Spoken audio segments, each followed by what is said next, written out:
जैसे आप जानते हो कि एजुकेशन पॉलिसी जो न्यू अपना नीट एनईपी जो national education policy Narendra Modi ji ने ये इनिशिएटिव लिया है कि ये हमारे पूरे इंडिया में पहुंचनी चाहिए।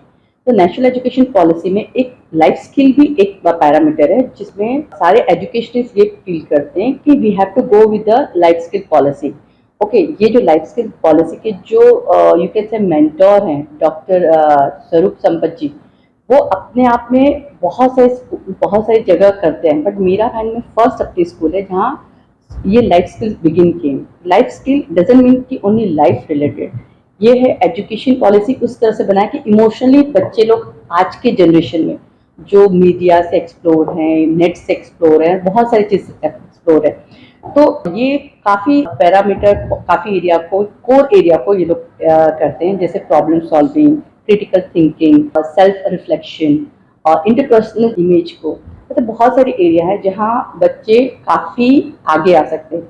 मैथ्स के 1 2 3 4 सब अपने जगह हैं, बट जो इमोशनली इस बीच में बच्चे के जो यू कैन से तो मूवमेंट जो सराउंडिंग देके कर रहे हैं, वो लाइफ स्किल बहुत जगह आपको इम्प्लीमेंट करने के लिए सक्षम रहेंगे कि बेस्ट दे सकते हैं। तो ये ना सिर्फ स्टूडेंट के लिए नहीं, ये स्टूडेंट के लिए, ये पेरेंट के लिए, ये टीचर्स के लिए।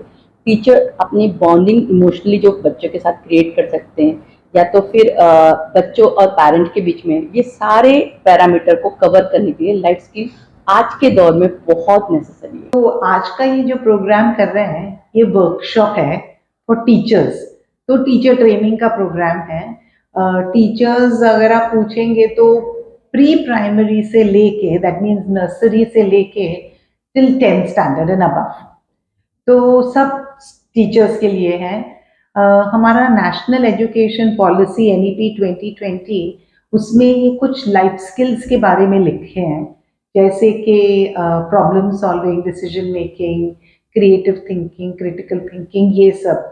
तो जैसे कैसे अगर जिंदगी में प्रॉब्लम्स आए तो कैसे हल करना, निर्णय कैसे लेना, इमोशंस को कैसे समझना, ये सब उसमें है। तो आज का प्रोग्राम है वो ये है, पर ये सिर्फ आज के लिए नहीं है। ये प्रोग्राम अबाउट 6 महीने चलेगा। आज ट्रेनिंग होगी, फिर मंडे से टीचर्स अपने क्लास में ये सब यूज करेंगे, फिर 1 महीने बाद मैं वापस आके दूसरा टॉपिक सिखाऊंगी, फिर से वो 1 महीना करेंगे। तो ये पूरा ऑनगोइंग प्रोग्राम है। आई थिंक ये फर्स्ट स्कूल है इस एरिया में तो स्पेशली, जिसने ये ऑलरेडी शुरू किया है नेशनल एजुकेशन पॉलिसी का अपग्रेड करने का। दूसरा एक इम्पॉर्टेंट पॉइंट है कि ये नाट्य द्वारा है, यानी कि ड्रामा द्वारा। अपने नेशनल एजुकेशन पॉलिसी में ये भी लिखा है आर्ट इंटीग्रेटेड स्टडी। इंटीग्रेटेड का मतलब ये है कि हम आर्ट द्वारा सिखाते हैं। हम आर्ट तो सीखते ही हैं, पर जैसे हमारे क्लास में पेंटिंग होता है, ड्रामा होता है, डांस होता है, वो नहीं। आर्ट द्वारा कुछ और सिखाना, जैसे मैथमेटिक्स या ज्योग्राफी या भाषा, सिंपल लैंग्वेज थ्रू ड्रामा। तो this is what the teachers are learning. ये जीवन कौशल सीख रहे हैं, और दूसरा सीख रहे हैं ड्रामा, नाट्य द्वारा कैसे सिखाना, ये सीख रहे हैं। तो it's very exciting. History and all का बहुत ज्यादा इसमें इफेक्ट रहे, बहुत ज्यादा स्टूडेंट्स बच्चे इंटरेस्ट से सीखेंगे। एग्जैक्टली, क्योंकि कभी हिस्ट्री वगैरह इतनी बोरिंग हो जाता है ना, पर अगर आप सोचो कि शिवाजी महाराज का या मणिकर्णिका का पूरा नाट्य द्वारा किया, तो वो दिमाग में एक बार इतनी अच्छी तरह लिख जाएगा कि वो जिंदगी भर नहीं भूलेंगे। मैडम, नेशनल एजुकेशन द्वारा ये जो कॉन्सेप्ट है पूरे देश में चलाया जा रहा है कि सिर्फ 7th स्क्वायर स्कूल में ही शुरू हुआ है? नहीं, ये एक्चुअली नेशनल एजुकेशन पॉलिसी है तो पूरे देश के लिए है। मैं ये कह रही हूँ कि ये स्कूल ने पहले शुरू किया है ऑलरेडी, मतलब मीरा भाईंदर एरिया में ये पहली स्कूल है। दूसरे बहुत स्कूल्स ने ये शुरू नहीं किया है। दे वेटिंग के करिकुलम बाहर आए, टेक्स्ट बुक्स बाहर आए, और तब जाके 1-2 साल में सीखेंगे। सैडली तो मैं सच बताऊं तो कुछ स्टेट्स तो ये कह रहे हैं कि हम नहीं करने वाले हैं, पर ये national education policy, believe me, is super. और मैं बहुत खुश हूँ कि स्कूल ने इमीडिएटली पहले कदम उठाया। बच्चों पे इस पॉलिसी का क्या प्रभाव पड़ेगा? बच्चों पे ये प्रभाव ये पड़ेगा कि ये they will start enjoy learning, वो रियल लर्निंग करेंगे। क्योंकि पहले के जमाने में कैसे था, वो पोपट तोते के जैसे सीख लो और बाय हार्ट कर लो, फिर एग्जाम में जाके वॉमिट करो, फिर किसी के याद रहता नहीं है, कुछ याद नहीं रहता है। क्योंकि मैं ना सरदार पटेल में यूनिवर्सिटी में भी सिखाती हूँ। कभी कभी ऐसे आते हैं स्टूडेंट्स यूनिवर्सिटी में जो कुछ भी नहीं जानते। वो क्यों है? क्योंकि पहले की सिस्टम ही ऐसी थी। एक टीचर डंडा लेके बैठता था, ABCD ऐसे करके होपलेस सिखाते थे। टीचर का फॉल्ट नहीं था, टीचर को ट्रेनिंग नहीं दी थी कि कैसे अच्छी तरह से सिखाना है। मैं तो कहती हूँ टीचर्स हमारे देश के सुपर्ब है, but they need to upgrade the knowledge. That's what I'm saying. Madam, ये कहीं ऐसा तो नहीं नेशनल पॉलिसी के तहत पेपरलेस पॉलिसी है, पेपरलेस एजुकेशन सिखाया जा रहा है? Yes, actually पेपरलेस भी है और दूसरा है बैगलेस।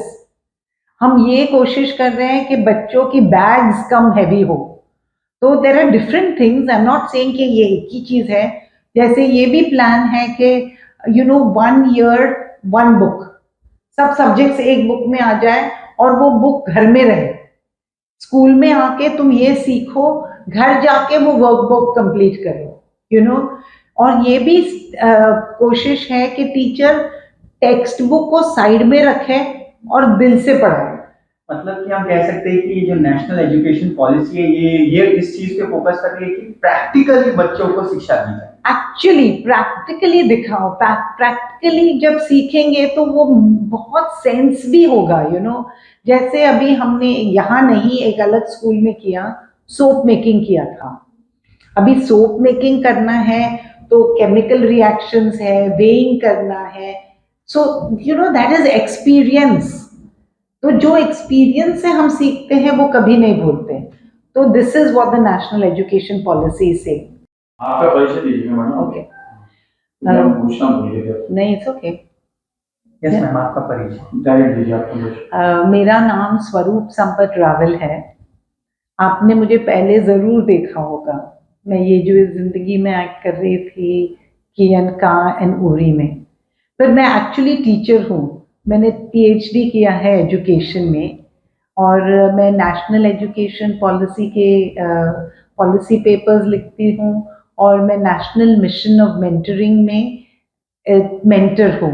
मैं टीचर्स को ट्रेन करती हूँ नेशनल लेवल पे। Thank you. मैम, वर्कशॉप में जो आपने सीखा तो बच्चों को किस तरह से एजुकेट करेंगे? जैसे कि हमारा NEP पॉलिसी आए, नेशनल एजुकेशन पॉलिसी, उसके अंतर्गत एक्टिविटी बेस पे ज़्यादा होनी चाहिए।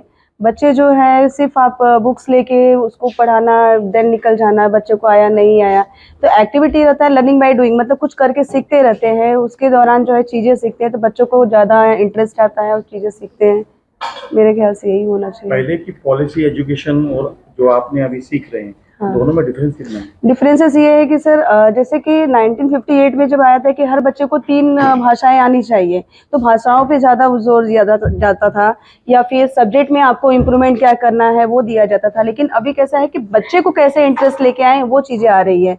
तो दैट मीन्स कि आप जो है कोई भी चीज़ दे रहे हैं तो वो कितना आपको मिल रहा है, बच्चे कितना समझ रहे हैं, बच्चे अगर आप कुछ प्रॉब्लम दे रहे हैं तो सोल्यूशन कैसे निकाल रहे हैं, तो उसके अंतर्गत देखा जाए तो बहुत सारी चीज़ें जो है वो चेंज होके आ रही है।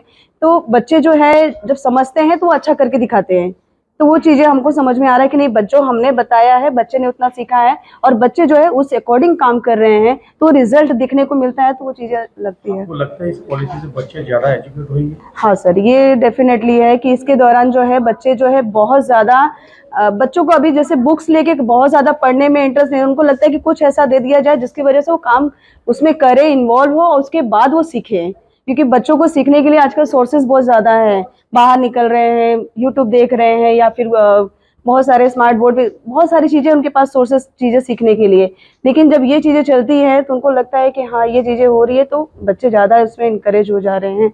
और बच्चे जो है बोलते हैं ना कि खुश होके पढ़ना एक होता है, दुखी होके पढ़ना एक होता है, बोझ लेके पढ़ना, लेकिन बच्चे खुश होके पढ़ रहे हैं।